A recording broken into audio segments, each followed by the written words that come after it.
person, so I had to get off the phone abruptly. But just right away, so many emotions stirred, and I had to work very hard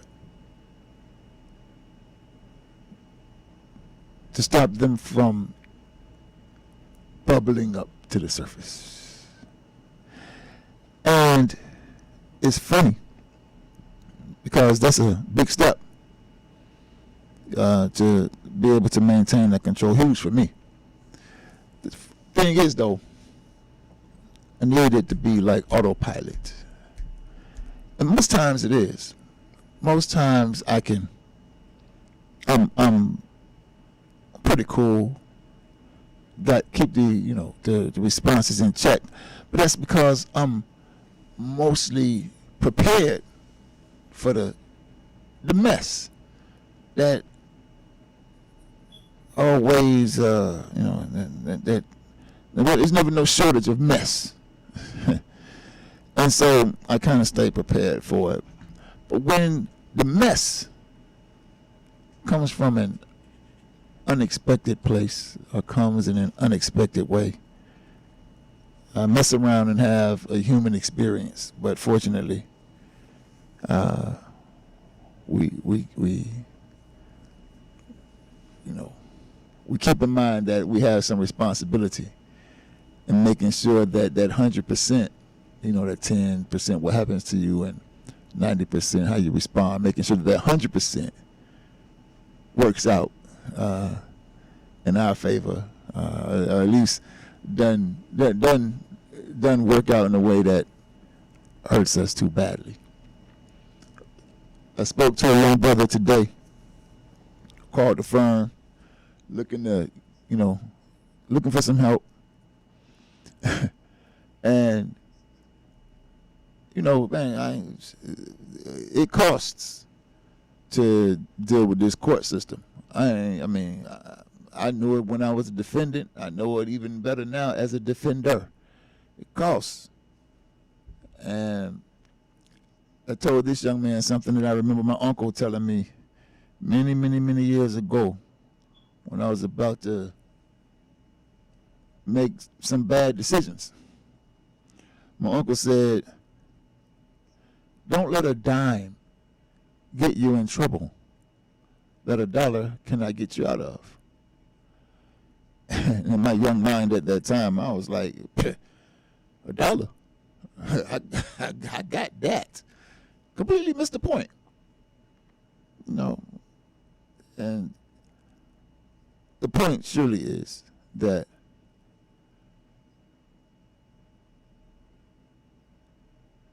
trouble is expensive. And more times than not, far more costly than its impetus was worth. All right, so now you know how I feel. I was starting the damn show off, but we gonna take a break. And when we take a break, we're gonna see if we can, shake the hate and come back and be great. We'll be back in just a few ticks. This is the Life Malcolm Show, y'all.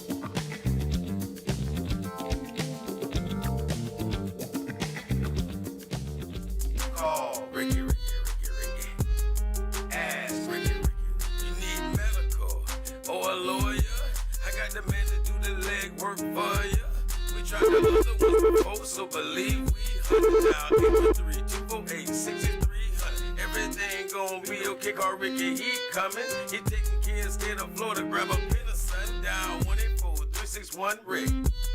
That's 184-361-425. Never word from the point forward. Just recline.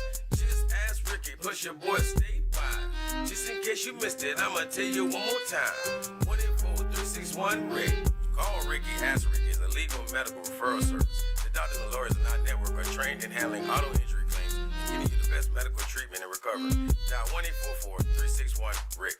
That's 1-844-361-7425. Ricky. Ask Ricky. Hi, this is Angela Birdsong, and during the week, I'm affectionately known as the Medicare Lady. Do not try to navigate Medicare without me. Please call me at 813-476-4837. I also do life insurance, and I will help people who are Medicare Medicaid. Once again, 813-476-4837. 4837.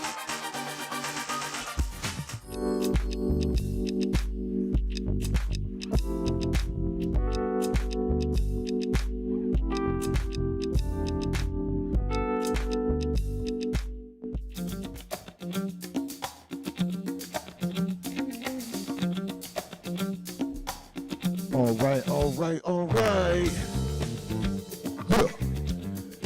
So, one of the things that I like, one of the things I really love about the show, I gotta tell you, welcome back to the Life Malcolm Show right here on In Touch News. I'm your host, Life Malcolm, and you can call me right now at 813-444-9588, and we can talk about whatever you want to talk about today. You can call me and ask some questions, and I'm going to tell you, I don't care. Look, even if it's just one caller and you have a lot of questions, that's cool. We're going to talk. And too bad for the callers. If they want to get in and they don't get in, so what?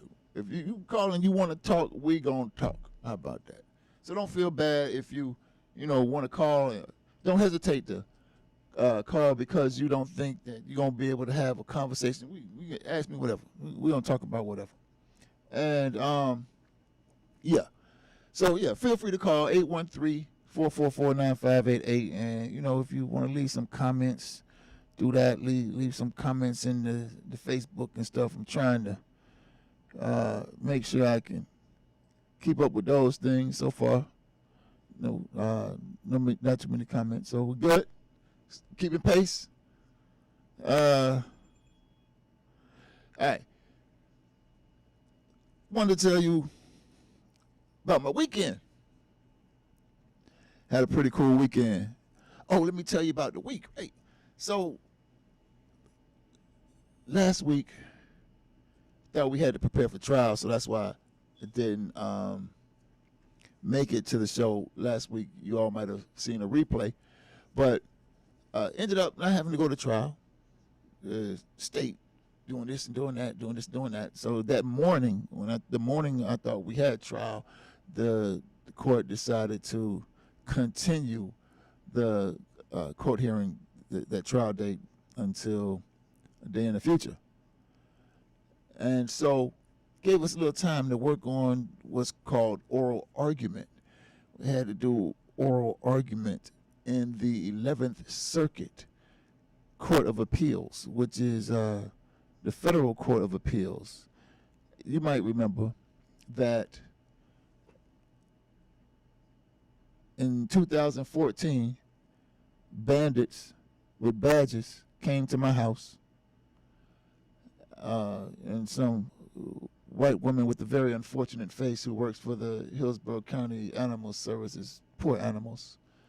But they came to my home, falsely accused me of all kinds of crimes, and attempted to put me in prison for some time, and ended up going to trial on the trumped up charges, and a jury of 6 came back and declared me not guilty on all 3 charges.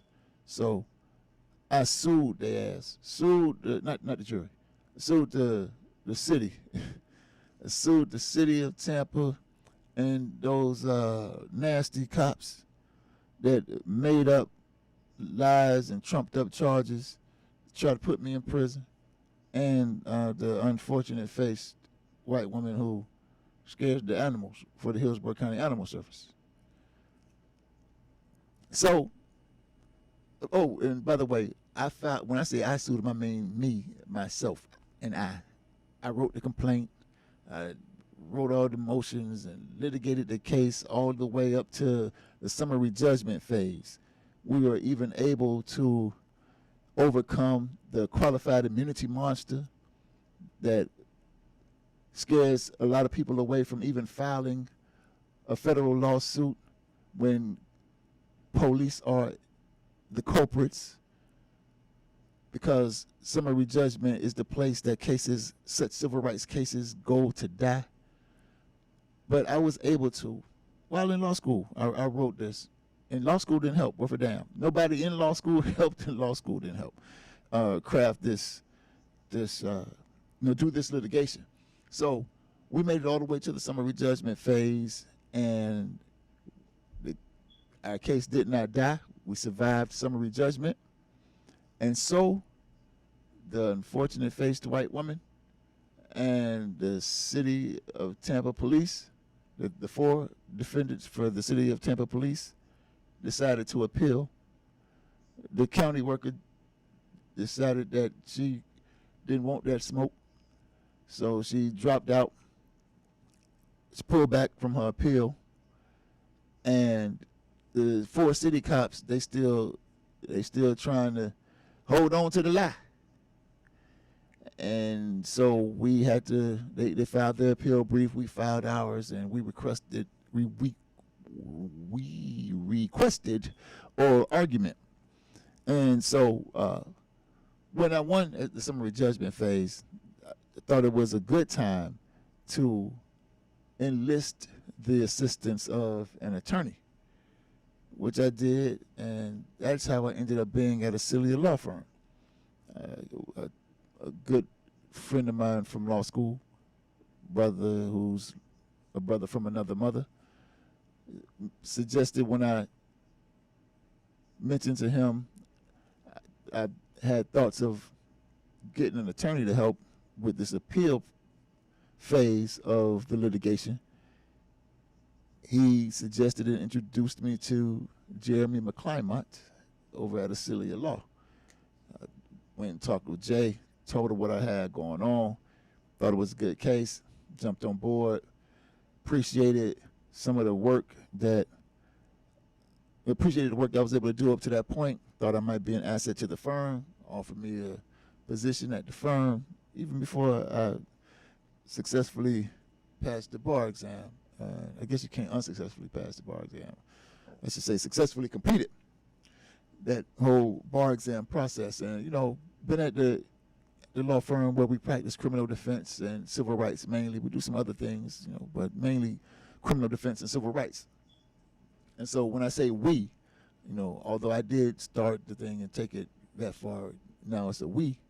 And we went to oral argument this past Thursday in Jacksonville. It was real cool. Jeremy did an incredible job arguing in front of a panel of 3 judges, Judge Ed Carnes, Judge Newsom. I just know Ed Carnes because he's been on that panel since 1992, and he's a remarkable character. He stands out. And I think the other reason why I had to know his name, because there are 2 Carnes who are in the 11th Circuit, who are 11th Circuit judges, and I needed to know which Carnes was on our panel. So that's why I remember his name, I'm sure. But anyway, so Ed Carnes, and that's why you should know, so you would know that it wasn't the other Carnes. So Judge Ed Carnes, Judge Newsom, and Judge Jordan. So 1992 was when Carnes was appointed a Clinton judge. Newsom is a Trump judge, and Jordan an Obama judge. But they were all very, very smart judges. They knew the cases. There were 4 oral arguments on Thursday when we were in the courtroom. The judges were familiar with all the material, showed expertise and thorough knowledge of the law, and believe that I think they're going to affirm the district court's decision from which the city defendants appealed, because the district court judge, when ruling in our favor, made the right decision. That's just one part of that experience. I got an opportunity to see my cousin, Big Walt, whom I have not seen in about 6 or 7 years, about 6 years. I haven't seen him. Got a chance to see that brother, and we sat up and laughed and talked and just had great times reminiscing about just all the fun that we used to have, and really expressing deep appreciation for the accomplishments we have each achieved in the time since we last saw one another. That was a really good time. And so that was Wednesday night when we got into Jacksonville. After that, got an opportunity, of course, to go and present in court with some relatively brilliant attorneys, one of them being Michael Davis, who is an African attorney who practices in South Florida, Miami. And Michael, like Jeremy and I, are a part of this collective of African attorneys who do civil rights work. And so watching Michael do his thing, Michael's oral argument was right after ours. And I mean, absolutely brilliant, stellar argument. Handled all the tough questions with finesse and charm and skill. I mean, just really, really sharp. So it was good watching him.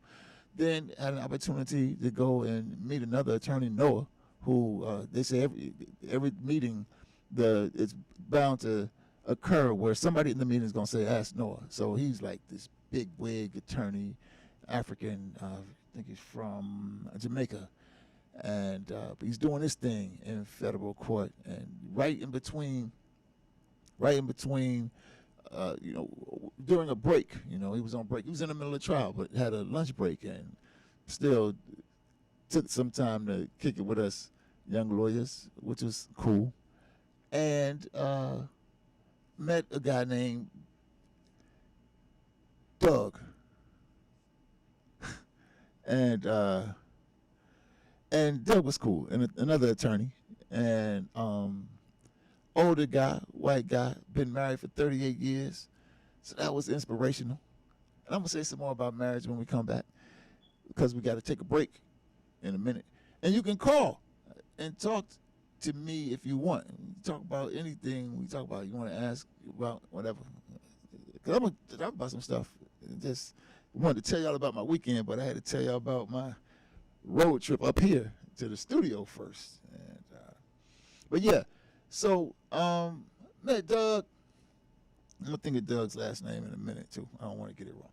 But met Doug. Doug was really cool, man. Just really excited to see these young Africans. Doug is an older white guy. Like I said, he's been married for 38 years, so he's tell that way. But he had a whole lot of encouraging words, if you will.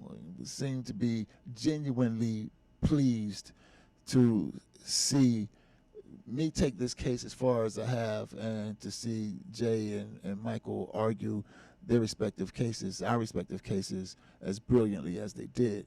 And so it was a real treat seeing him. And then I called my man Moses West up, and I was like, yo, Mo, I'm in Jayville. Why don't you come through and holler at your boy? And he was like, yo, where you at? I'm over here at Fuzzy's and Fair. He's like, man, I'll be right there.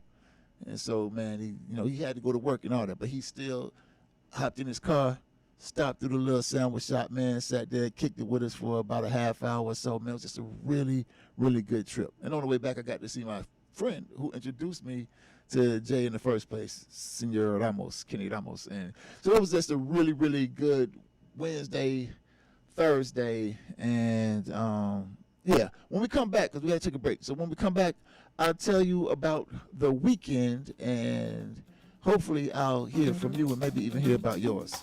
This is the Life Malcolm Show. We'll be back.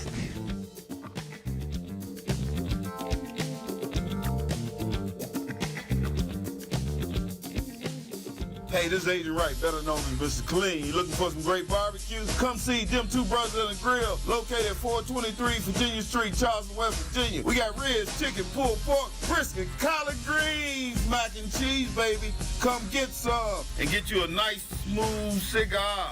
304-550-4431. That is 304-550-4431. Come get some, baby. The Rib Man, mama, the Rib Man. Cancer affects everyone, but minority populations are often hit hardest. Moffitt Cancer Center is working to address the barriers that keep some groups from getting the care they need.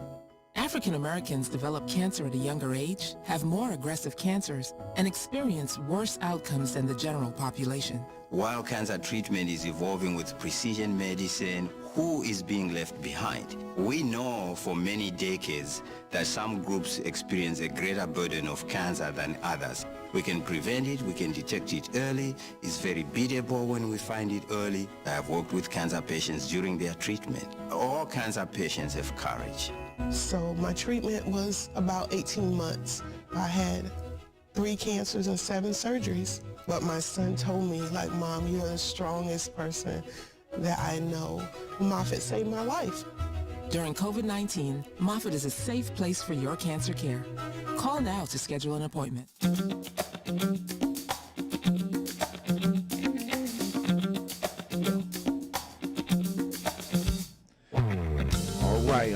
All right. So this is Life Malcolm show, y'all.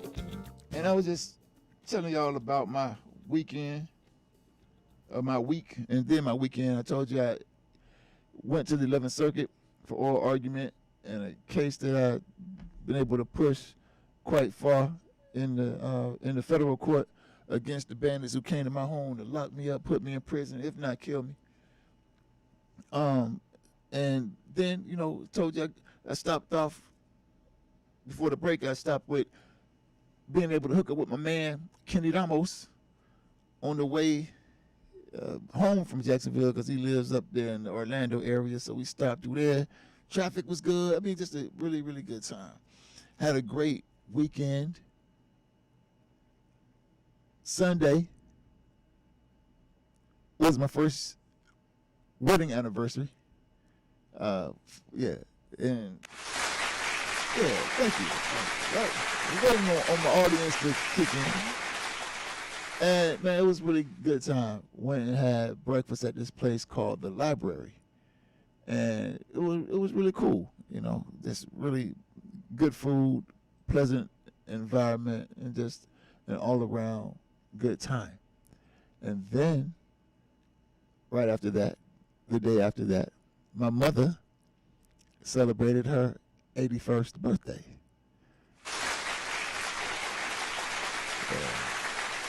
And so it's, for as long as I can remember, been a pleasure to be able to see her face and hear her voice and wish her a happy birthday for all these years. So that was cool. And yeah, just a good weekend. All right, okay, cool. Now I want to talk to y'all about some stuff that everybody else talking about. And I'm just going to jump right into it. I'm going to tell you. No. DJ cut the music. I forgot to mention this. On the 9th, I should have backed it up. My bad. I started with the 10th, which is my anniversary. But on October 9th, I had the esteemed honor to participate in a surprise Zoom birthday party. You ever had a surprise Zoom birthday party? It was so cool. Where what they did was had everybody sign in as numbers. And so you had your camera off, of course your microphone muted, and everybody signed in as numbers. And then, so of course the guests of honor were, they were expecting people to be there, but they just didn't know who the people were behind the number. And so when the host or the MC would call the number, the person would turn the camera on and be like, "It's me." And it was really cool, man. Just a really good time. And this celebration was for Chairman Omali Yeshitela's birthday, his 80th birthday. Chairman Omali Yeshitela is the leader of the International African Revolution, and the chairman of the African People's Socialist Party, and the leader of the Uhuru movement, and the chairman of the Black is Back, which is one reason why I'm wearing my Black is Back t-shirt today. And 80 years, man, 80 years strong. He's been fighting, leading this charge for African freedom and the freedom of Africa. You know, and still going strong. You know, no, it doesn't look like he's slowing down at all. Although I'm sure he'd probably say he might be slowing down just a tad. And his wife, Deputy Chair Ona Zane Yeshitela, her birthday was the same day as Chairman's. It is the same day as Chairman's. And so we had an opportunity to be a part of that festivity, then rolled into the 9th, then into the 10th, then into the 11th. And so now, coming off of that wave, we're here. And, you know, couldn't really get on the Facebook and in the media and stuff and talk about this R. Kelly thing. I got to talk about this thing. Let me tell you something about this R. Kelly. Look, say what you want to say about R. Kelly and what y'all may think he did and what he may be convicted of doing. So all that. But I'm going to tell you this. Whatever R. Kelly does, whatever R. Kelly gets, some of y'all deserve worse, because some of y'all treat y'all children far worse than R. Kelly has ever been alleged to treat these young girls. I see you in stores snatching them and hitting them and yelling at them and cussing at them. And whatever R. Kelly deserves, parents who treat children that way deserve far worse. Stop yelling at your children. Stop beating on your children. Stop threatening your children. You don't have to be a damn tyrant to be a good parent. Now, what? Call now. 813-444-9588 and challenge me on that. Challenge me on that. You don't have to beat your children and be a bully and threaten them in order to be a good parent. No. And I understand. You know, Chairman Omali Yeshitela has already applied the theory of African internationalism to this phenomenon of this viciousness and this brutality that oftentimes people pass off as parenting and discipline and caring about children, because our colonizers have made us so afraid of them, so afraid of their brutality and their viciousness, that we would be brutal and vicious to our children, hoping to scare our children into some kind of conformity, law compliance, so as to not be deemed antisocial or criminal and feel the heavy hand of the state. I understand. Chairman's laid it out, made it plain, made it clear. But when that may have made sense, that may have been, it never made sense. No, DJ Cuddy music, it never made sense. That reality may have been conceivable, maybe even plausible, back when our parents had limited resources, limited experiences, did not know enough, had not seen much more than brutality themselves to be able to have a different kind of response to, or a different kind of method of correcting and training our children. But no, not now. You can't make me believe that now. No. It's too many TV. Y'all got too many phones. Y'all, it's too much access to information, to good information. If you want to find it, you can. If you want to be a parent, a good parent. Who the hell just wake up and know how to be a good parent unless you were fortunate enough to have just good parents and maybe even watch them parent somebody else, not you, because usually the first child has a different experience than the younger siblings. I know my younger children have the benefit of me making a lot of mistakes with the older two and learning from them.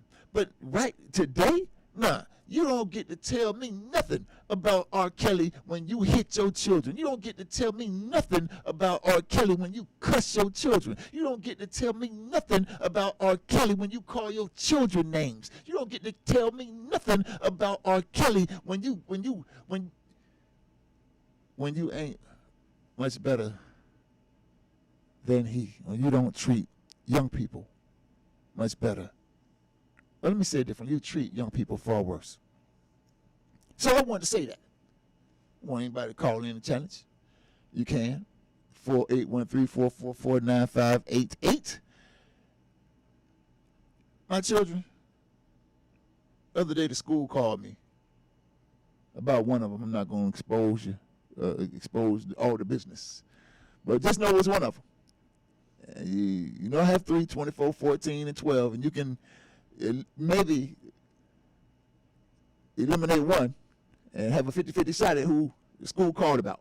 But the school called me, and I relayed this phone call to that daughter.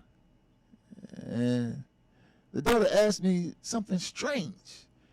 She said, "Am I in trouble?" I said, "What do you mean?" And she said, "Am I in trouble?" And I said,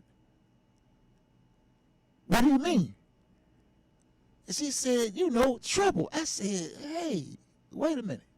Have you ever in your life heard me say, you're going to be in trouble?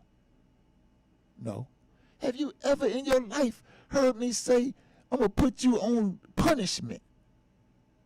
No. Okay. So you're asking me if you're going to be in trouble.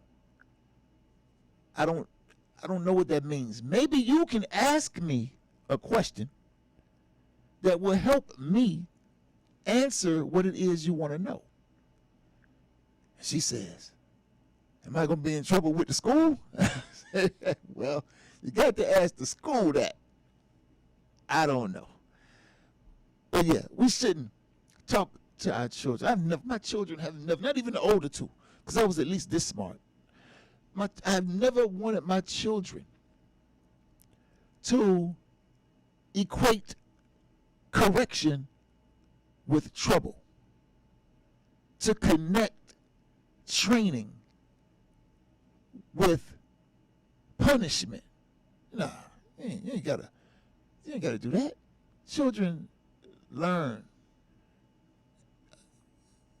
quite easily if you teach them, if you train them. It's a scientific fact that children can learn. All we got to do is teach them. All we got to do is teach them. Be patient. Be loving. Remember that children are not little adults. Children are children who, if you believe in the Bible, have to train. Children, foolishness is bound in the heart of the child, but the rod of correction will drive it out. And there's a rod in the mouth, that's in the Bible too. So you don't have to just, be worse than R. Kelly to your children. All right. So, this is the Life Malcolm Show. We got one more segment, and we going to talk about what the hell, Dave Chappelle, when we come back. This is the Life Malcolm Show, y'all. See you on the other side of the break.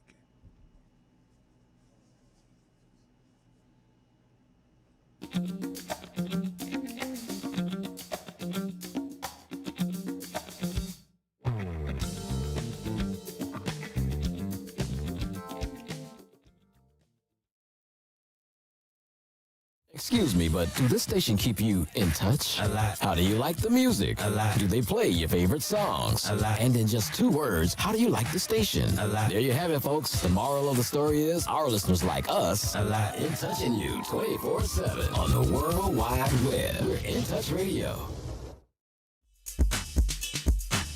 Hi, this is Angela Birdsong, and during the week, I'm affectionately known as the Medicare Lady. Do not try to navigate Medicare without me.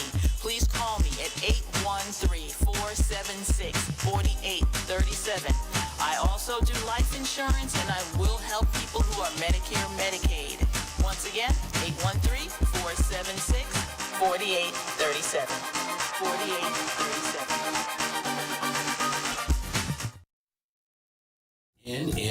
In Touch Radio. This is Joel Sylvain, And Kevin Carr. and we're with Power Moves, where celebrities, athletes, key influential executives influencers, share how they make money, Money. how they attract power, and how they earn respect. Come join us every Tuesday at 8 p.m. Power Moves. On In Touch Radio.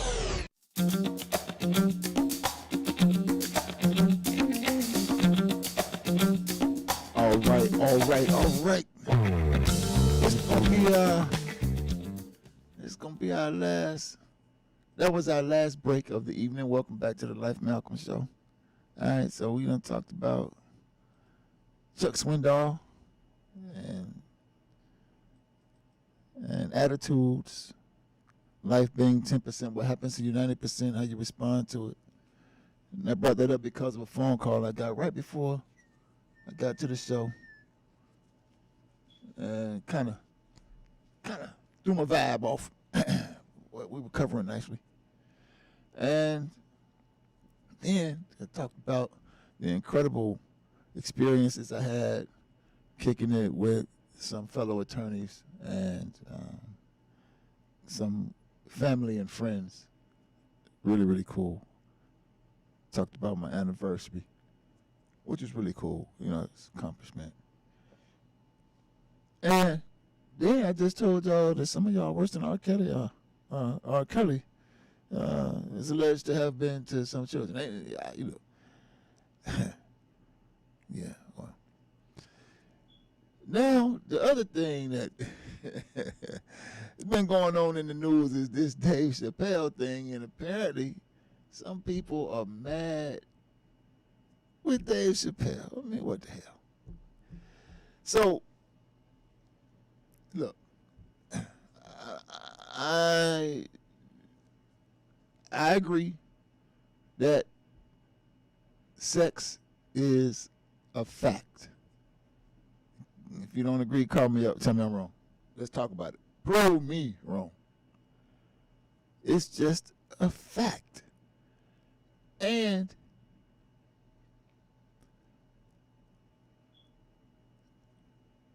while I appreciate there are people who are, as Dave said, you know, his friend expressed, you know, are having a human experience. I get that.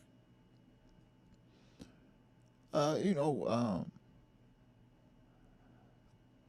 and sometimes when one's human experience does not match up to facts, or even sometimes one's perception of the human experience, because all of us having a human experience, but oftentimes when one's human experience or perception of the human experience does not match up to facts, we call them crazy. Something wrong with them. You know, for example,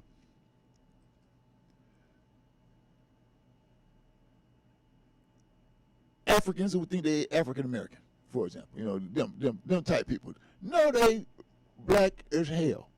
Big nose, thick lips, nappy hair. Can go outside and stay in the sun, don't get no sunburn, and somehow they think they is the American. When we know that the American ain't nothing but the remix of the European. And you know who got straight hair, and and thin nose and thin lips, pointy nose, thin lips, and can't go outside in the sun and stay out there too long without being sunburned. There's a clear difference. One is the colonizer, the other is the colonized. But we have, some of us have, gotten to the point where we really believe that there's no difference. We identify. That's the word I'm looking for. We identify as the colonized colonizer, African American, the colonized colonizer. We identify as that, even though there ain't no basis nowhere in reality to believe it. Some people say, well, if you were born in America, that make you an American. Well, why the hell that didn't work for the 200 years when Africans were being born? The 200 or so years Africans were being born in America every day and still one American. You remember, that's what the judge in the Dred Scott case, what was that thing, like 1857? That's what the Supreme Court judge, the highest white man, court in the land, told Dred Scott, hey, don't no Negro have any rights that a white man is bound to respect. I don't care when you was born here. I don't care that you were born here, when you were born here, if your grandpappy was born here. No. So it ain't just because you born here. Like our dear brother Malcolm said, just because a chicken is born in an oven, that don't make them biscuits. So now, and I must admit, I'm gonna get back to this Dave Chappelle and this identified thing, because this look, people do what they want to do, do it, whatever, do it. But if you do it outside, I get to talk about it. It's my business. If you do it inside your house, that's your business. If you do it behind closed doors, that's your business. If you do it with don't nobody see it and you don't talk about it, that's your business. But if you do it outside, if you do it where I can see it, if you do it inside and then talk about it outside where I can hear it, then now it's our business. Yeah, and I get to talk about it. So these people who claim to be one kind of thing, trapped in, how they put it? Say they trapped inside a body, like they say a man trapped inside a woman's body.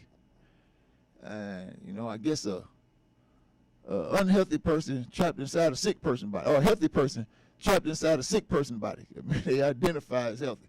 And I kind of get it, because these days with all this vaccine prejudice, I think I might have told you I've learned to identify as vaccinated. Even though I'm unvaccinated, I identify as vaccinated, because you can just identify as I'm an unvaccinated man in a vaccinated man's body. No, I think that's how it works. I don't know, but look, if you think you want to be, if you are the transgender, I don't really know how it go. But I think that's when you have some kind of intervention, like, and start messing around with your anatomy, so that, like, if you a man with a male end, and, like, again, sex is a matter of fact. I wish I'm trying to find a plug or something, like a cable. You got a charger. You don't have to look for it. I got one. Hold on. Let me show you something. Yeah. So there is a male end and a female end. Whether you're talking garden hose, there's a male end and a female end. It's just a matter of fact. It's a social reality for sure. And so, if you gonna try to change the fact around, for example, if you try to remove your male end or trade your male end for a female end, it doesn't change your reality because you still have a prostate.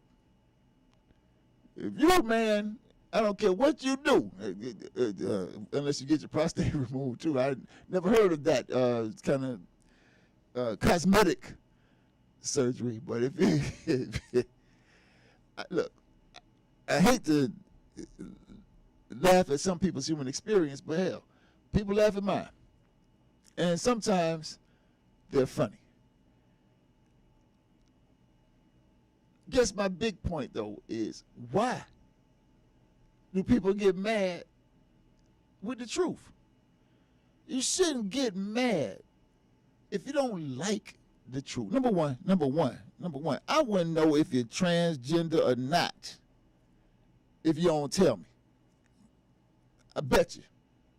I don't know. I wouldn't know, and most likely wouldn't care. I wouldn't care what kind of sexual you are. Homosexual, asexual, bisexual, heterosexual. I do care about that. Like, but I don't. I wouldn't know unless out in public getting busy, or you going around talking about your bedroom business. And if you get to talk about it in public, if you put it out for public scrutiny, how the hell you get mad when you scrutinized? And so, if you don't like something somebody says about you, if it's true, then you ought to change that reality. If it ain't true, then don't worry about it. Why get mad about a lie? All right. So, you know how we do. Usually close out with a quote or this or that or something. And so I think I found this attitudes piece that I want to share with you from Mr. Chuck Swindoll. And we have just a couple of minutes before we go. I'm going to read through this. We read on the Life Malcolm Show. Here we are. The longer I live, the more I realize the impact of attitude on life. Attitude, to me, is more important than facts. It is more important than past, than education, than money, than circumstances, than failures, than successes, than what other people think, say, or do. It is more important than appearance, giftedness, or skill. It will make or break a company, a church, a home. The remarkable thing is we have a choice every day regarding the attitude we embrace for that day. We cannot change our past. We cannot change the fact that people will act in a certain way. We cannot change the inevitable. The only thing we can do is play the one string we have, and that is our attitude. I am convinced that life is 10% what happens to me and 90% how I react to it. And so it is with you. We are in charge of our attitudes. And it's good to read it and remember it. And keep in mind, every day you wake up with two things, at least. A chance and a choice. Make the best of them both. All right, y'all. It's been real. I enjoyed it. Look forward to the next time. To be continued. This is the Life Malcolm Show, y'all. In Touch News.